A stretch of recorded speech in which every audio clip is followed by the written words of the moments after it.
be joined now by the European Ryder Cup team led by Captain Luke Donald. We'll go ahead and jump right into questions. Starting with Sean, go ahead. 2 years ago, Rory, you seemed to call this shot. Why were you so confident then, and how does it feel to have been right?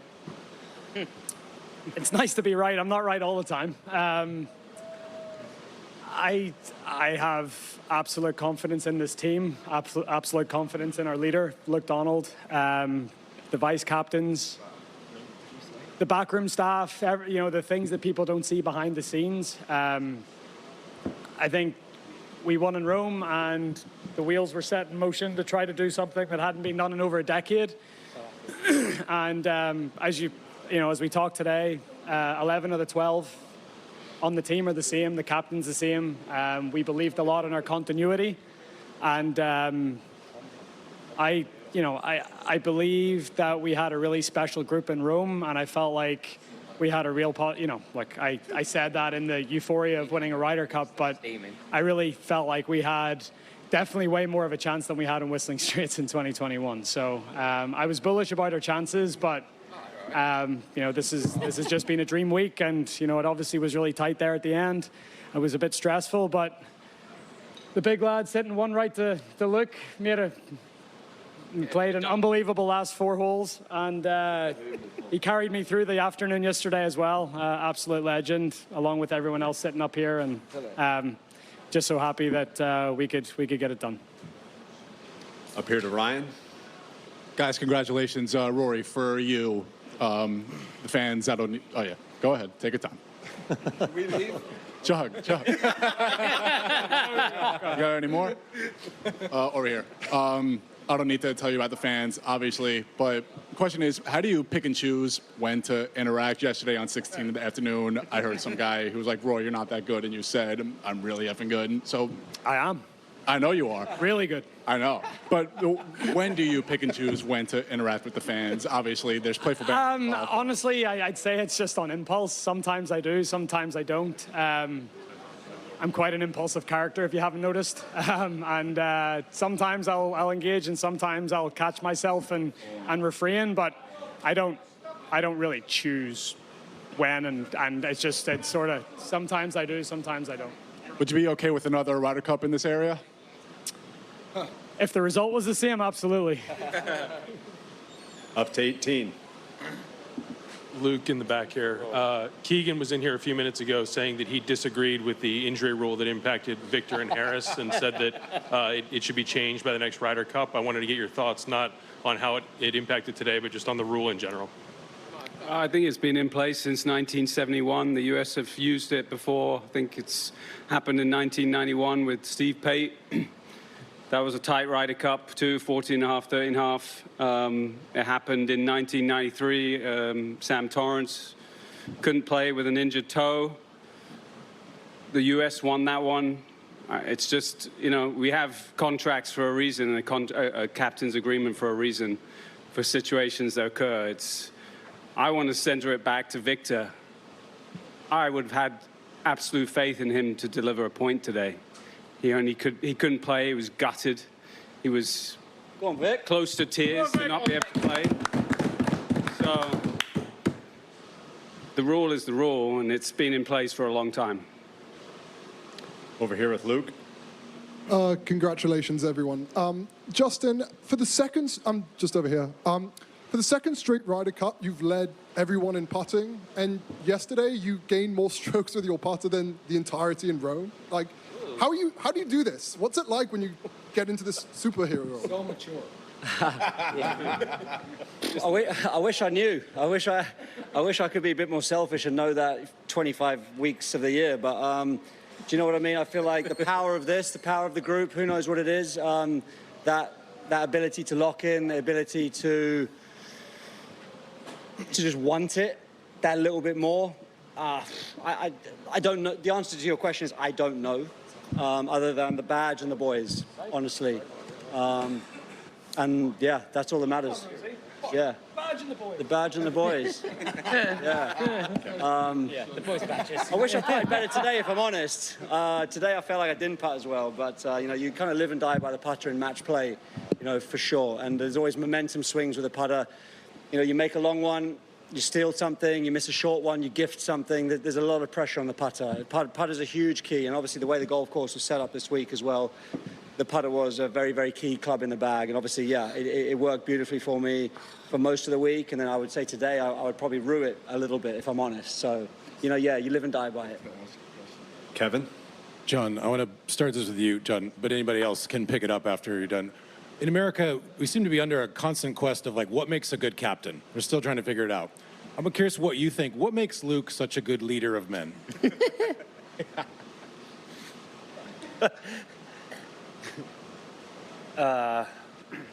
There's so many things that Luke has done outstandingly professionally, so perfect that it's hard to say one. Without getting too much into it, the level of professionalism he's showed us the last 4 years, his attention to detail in his pose, and his knowledge of the Ryder Cup and the game, and what we do on the golf course day in, day out was made these last 2 Ryder Cups possible. He's the captain of this ship, and he's led us better than I can see anybody leading us. He set the bar extremely high for the future captains. Anybody else interested in following that? Like, what do you think makes Luke as good as he is? Just have a good 12 guys. That's No, it's more than that. His communication skills. Let's not give it away. Yeah, he's just all right. I'll shut up. No, I think, like, look, he. How about that? Let it be, Rory, let it be. The thing that's most inspiring, though, is to see him how he's grown as a leader as well. Yeah. You know, I think over the course of 4 years, 2 more incredible commitment to himself and therefore the team has been unbelievable to witness. In Ireland. Yeah. Yeah.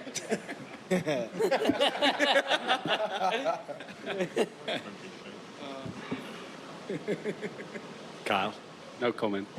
I'll throw it back to you, Luke. I think often, to kind of follow up what KVV was saying, with the Americans, they say, well, the Europeans just played better, they made more putts, etc.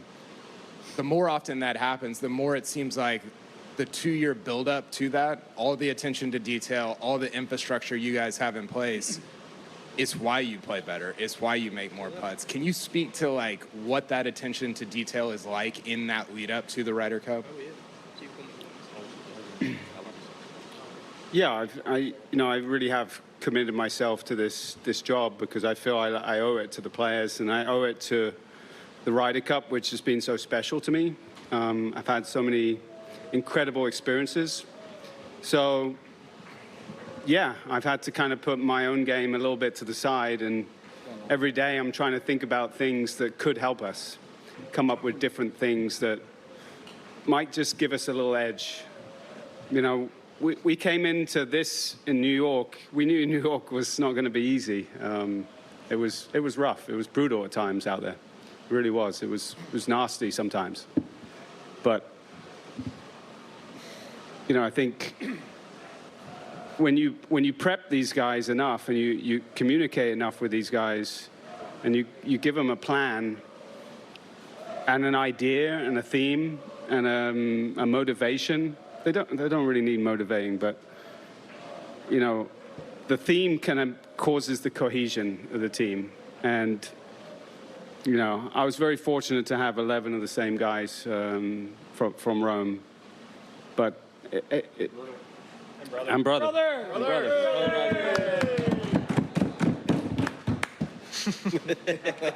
My job is, yeah, literally to give these guys a better chance to win, and can be as simple as some very small things. You know, I'll give you an example. At the hotel rooms this week, the doors to our hotel rooms had a big crack, and it let in light. We brought things that covered the light.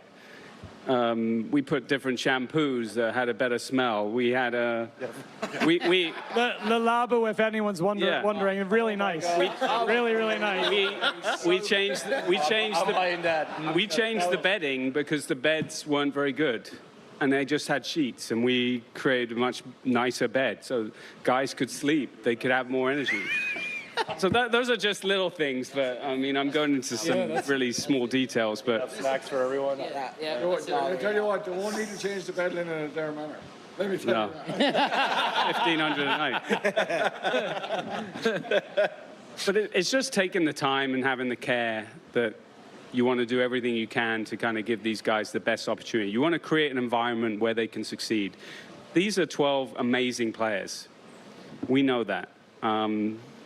So you're just trying to, again, put them in a position where they feel comfortable. Dylan? Yeah, Ludvig, 2 years ago, you were a pretty fresh face as a pro. Yesterday probably wasn't your favorite day. Today, you ended up with the only blue flag on the board. What did this week and today mean to you? Last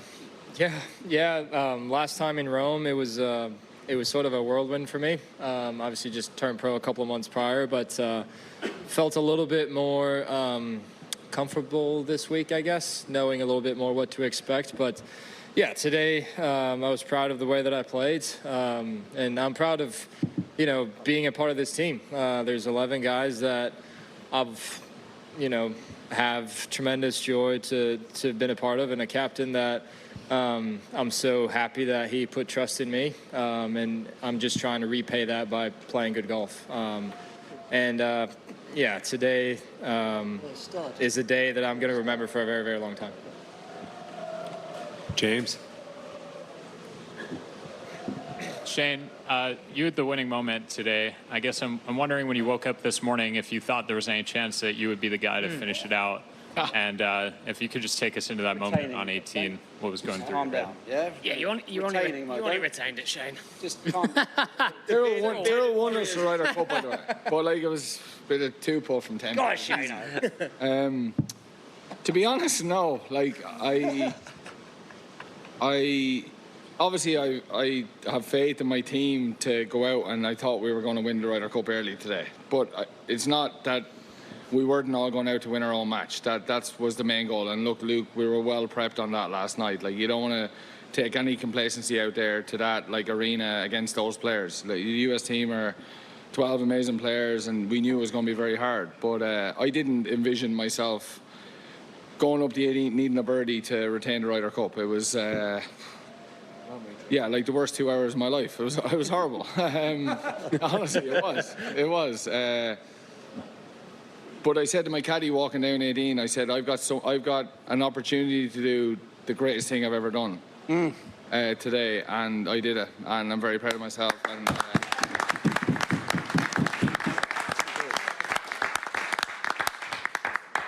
up here to Adam. Rory, obviously between winning the Masters and today, you've been a part of some seriously emotional final days. I'm just curious about how you manage your emotions in big moments. You try to, you have, something in your way or something ahead of you, and you just try to, for me, the easiest thing is just to break it down into smaller pieces. So, as much of it as is a cliche, whether it's one shot at a time. Today, it was, honestly, it was like 1 foot in front of the other. I felt like I was running on empty today. I give so much of myself the first 2 days, and I tried as hard as I could out there against Scotty. Scotty and I both didn't have our best. It was a bit of a pillow fight, if I'm honest. But I dug in as much as I could. I held that putt on 15, and I just tried to stay on my own little bubble.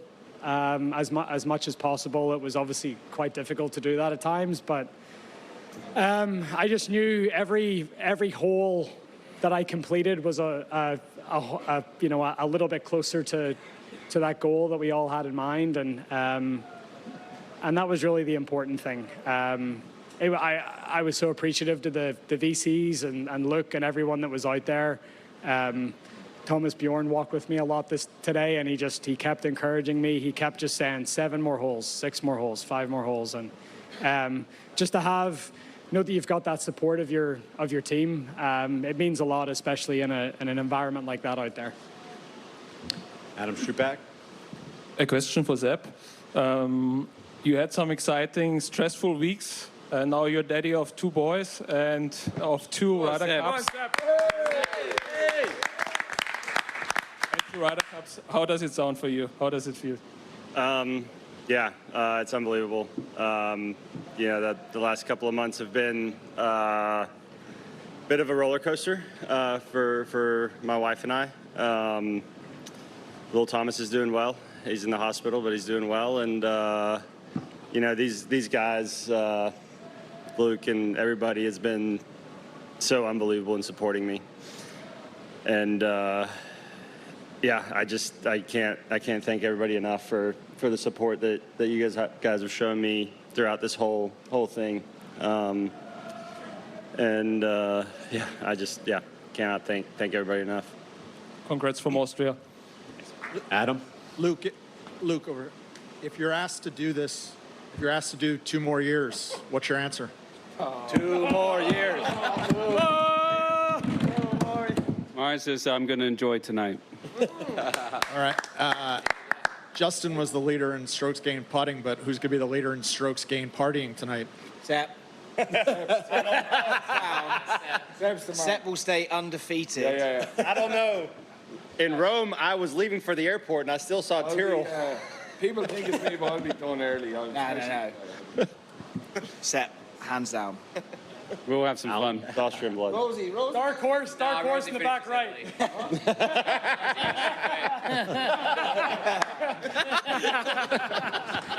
I got a bit scared of myself after 2018. Fitzy has to do his no first off. Fitzy has to fill in his stat sheet from today.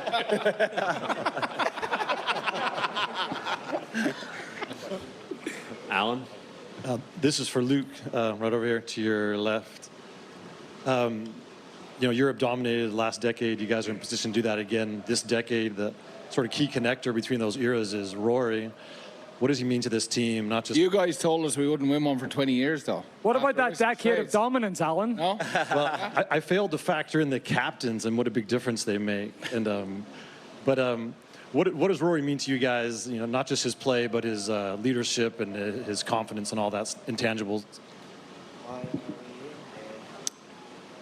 Look, you need your big players to step up.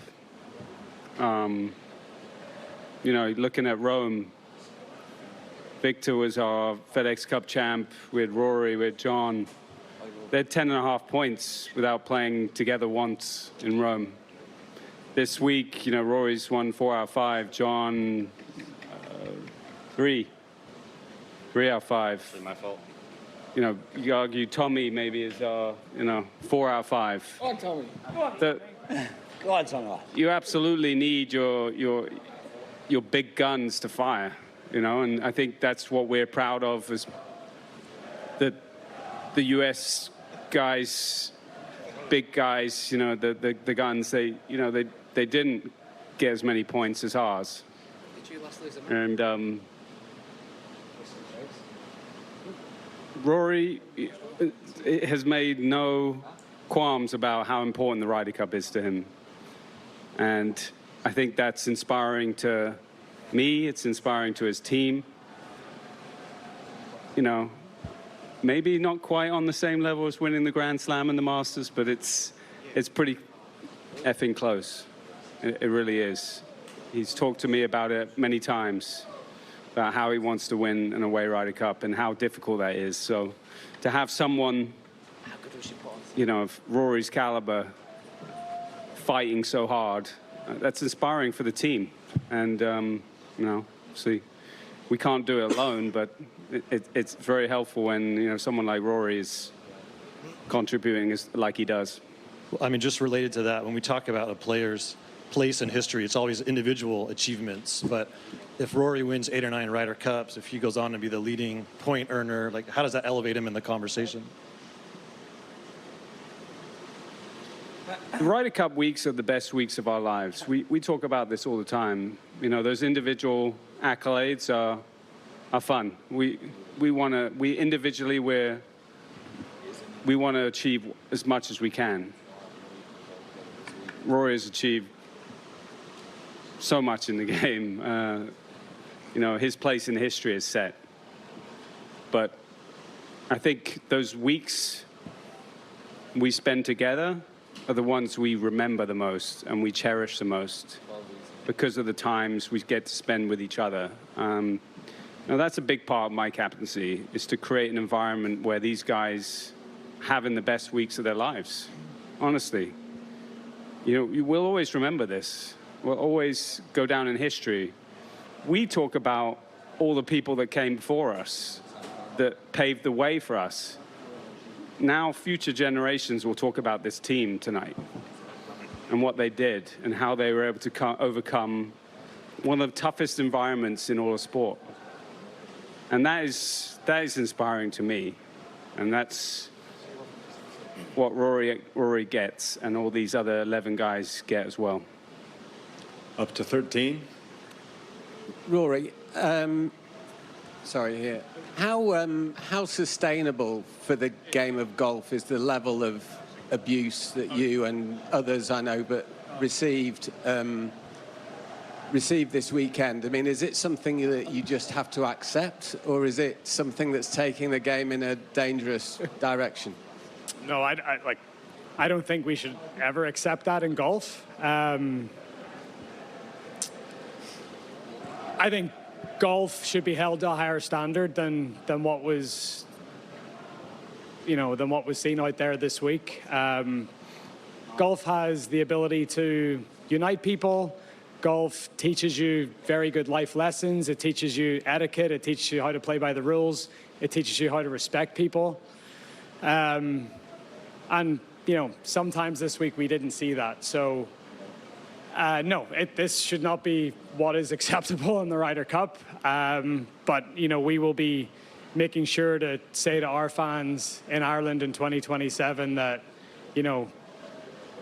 what happened here this week is not acceptable. And it's, for me, it's, come and support your home team. Come and support your team.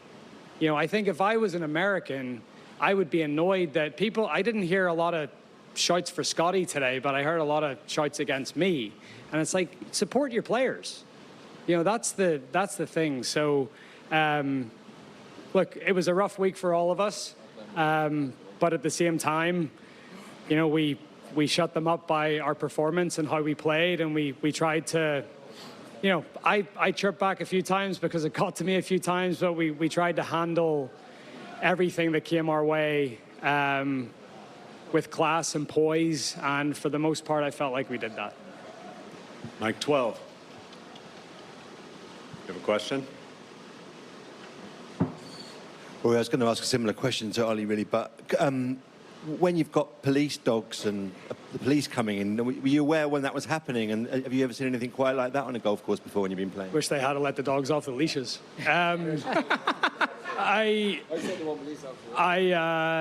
No, honestly, like the amount, like the police out there and the amount of the security presence was insane. And it's not, look, nothing was going to happen where there wasn't really going to be any sort of physical altercation or anything like that, apart from maybe Tommy and Rosie up to the 16th tee yesterday. But look, there was a lot of language that was unacceptable and abusive behavior. And but look, it's a minority of the crowd. It's not the majority. The majority of people here are true golf fans and are respectful, and let both teams have the same chance to hit the shots and play a fair contest. But there was a small subset of people that behaved a little bit differently than that. Up to 19. Rory, it's one thing when the abuse is directed at you guys as players. That's bad enough. But it seemed to spill over to sort of friends and family, the entourages of you guys. Obviously, there was a lot of people inside the ropes this week, but videos come out yesterday of a beer being thrown at your wife. Firstly, is she okay? She seemed upset, obviously, after that. That's obviously something no one wants to go through. Yeah. What was your view on that situation and just, the direction of this event as a whole with that in mind, that families don't feel comfortable inside the ropes? I mean, it's it should be off limits, but obviously it wasn't this week. But Erica's fine. She is a very, very strong woman, and you know, she handled everything this week with class and poise and dignity, like she always has, and I love her, and we're going to have a good time celebrating tonight. Can I just pick up on that, if you don't mind? Because I actually had no idea that Erica had a beer thrown at her yesterday.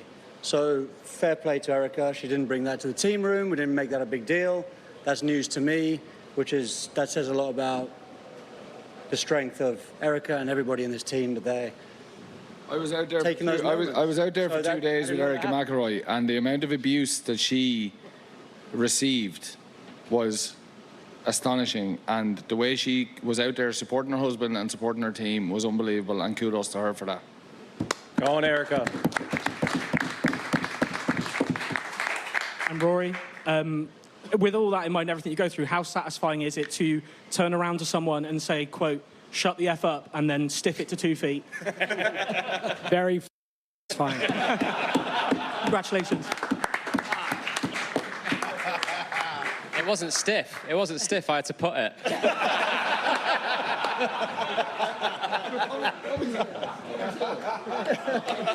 Anyone got a question for the FedEx Cup champ? No? Yeah. Tommy, what did you see over that putt? What did I what? What did you see over that putt that Rory left you with? Right edge? Right centre. Just pushed it in Too the right busy side. counting all that money from the FedEx Cup. Yeah. Mike 6. Yeah, Luke, Rory and Shane together looks like a no-brainer on paper. Was it a plan that you had for a long time? And how important was that role Shane played for Rory yesterday? He was like the big brother and the bouncer and the security guard and everything else rolled into one. Well, our plan for Friday was pretty set pretty early on. You obviously sometimes have to make adjustments, but we felt everyone was playing well. Everyone had an opportunity to play and contribute to the team, and you know, we were excited about the team we had and the form they were in and how close they were. Obviously, Shane and Rory hadn't played together in a Ryder Cup before, right? We played about 15 holes in Whistling Straits. It was very unforgettable. Don't even remember that.